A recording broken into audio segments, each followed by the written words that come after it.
Salam, senang bisa berjumpa lagi dalam renungan hari ini. Kita masih melanjutkan lagi akan membaca Kejadian pasal 44. Mari kita berdoa terlebih dahulu. Tuhan, pimpinlah kami dalam pembacaan dan perenungan firman-Mu. Beri damai dan sukacita, beri pencerahan dalam nama Yesus. Amin. Kita baca Kejadian 44 ayat 33. Oleh sebab itu baiklah hamba-Mu ini tinggal menjadi budak tuanku, menggantikan anak itu, dan biarlah anak itu pulang bersama-sama dengan saudara-saudaranya. Saudara yang dikasihi Tuhan, tema kita ujian belas kasihan.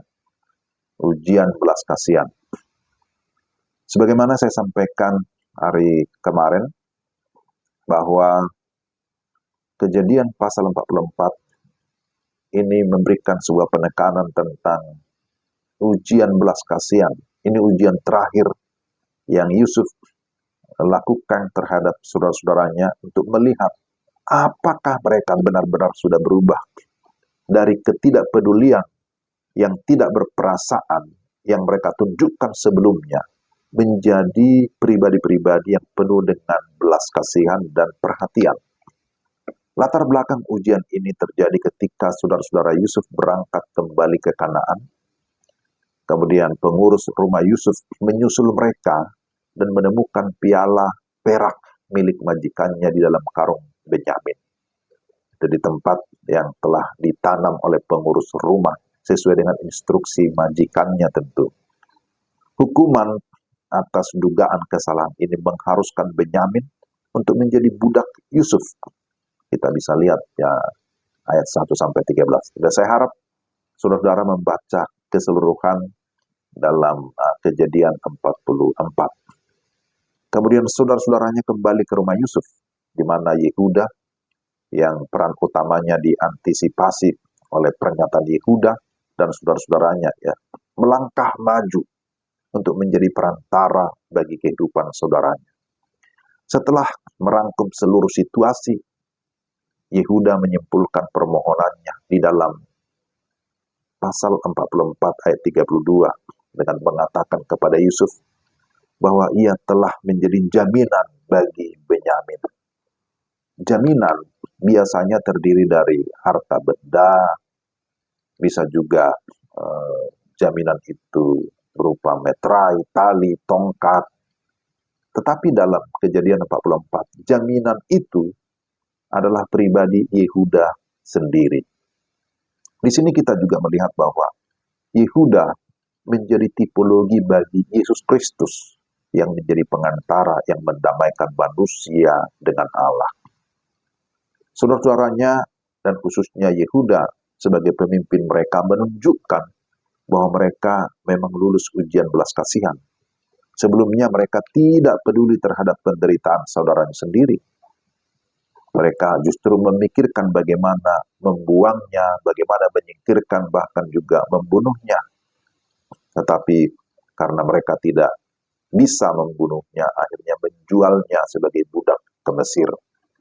Terlebih lagi mereka tidak berperasaan terhadap kesedihan ayah mereka sendiri dengan melakukan penipuan yang membuat ayah mereka percaya bahwa Yusuf sudah mati, diterkam atau dimakan binatang buas. Ya, karena memang Yakub itu sangat menyayangi, sangat mengasihi Yusuf. Namun kini selain Yehuda bersedia menerima hukuman menggantikan Benyamin, ia mengungkapkan ya keprihatinannya yang besar terhadap ayahnya. Kalau Benyamin tidak kembali, bagaimana aku bisa pergi menemui ayahku jika anak itu tidak kembali bersama ayah? Jadi ini adalah sesuatu yang berbeda, bahwa mereka bukan lagi pelaku kejahatan yang kejam, tidak lagi pencemburu, bukan lagi penipu, bukan lagi orang-orang yang tidak memiliki empati atau perasaan terhadap saudara laki-laki dan juga ayah mereka sendiri. Sekarang mereka adalah orang-orang yang penuh duka dan berintegritas dengan kepedulian, baik terhadap adik bungsu mereka, dan kasih sayang mereka juga terhadap ayah mereka yang sudah lanjut usia.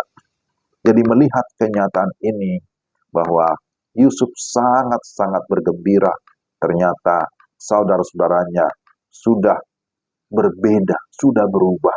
Dahulu mereka tidak memiliki belas kasihan, tapi sekarang sudah memiliki belas kasihan, sudah memiliki perhatian, baik terhadap adiknya, demikian juga terhadap ayahnya sendiri. Dan inilah tentu juga yang Tuhan ingin di dalam kehidupan kita, anak-anaknya. Kita menjadi pribadi-pribadi yang memiliki belas kasihan, bukan saja terhadap keluarga kita, tapi terlebih terhadap orang-orang yang belum mengenal Yesus Kristus sebagai Tuhan dan Juru Selamat. Seperti Yesus berbelas kasihan melihat banyak orang yang terlantar seperti domba yang tidak bergembala. Mereka membutuhkan kasih sayang. Mereka membutuhkan kabar baik. Mereka membutuhkan Injil keselamatan. Siapa yang mau pergi? Siapa yang memberitakan? Tentu tugas kita semualah yang akan memberitakan berita baik itu kepada orang-orang yang belum mengenal Kristus. Kiranya Tuhan menolong kita. Mari kita berdoa. Tuhan, terima kasih. Engkau sudah menyatakan belas kasihan-Mu kepada kami. Bukan hanya kepada Yusuf, bukan hanya kepada saudara-saudara Yusuf pada masa dahulu, tapi juga kepada kami. Itulah sebabnya kami bisa mengenal Engkau.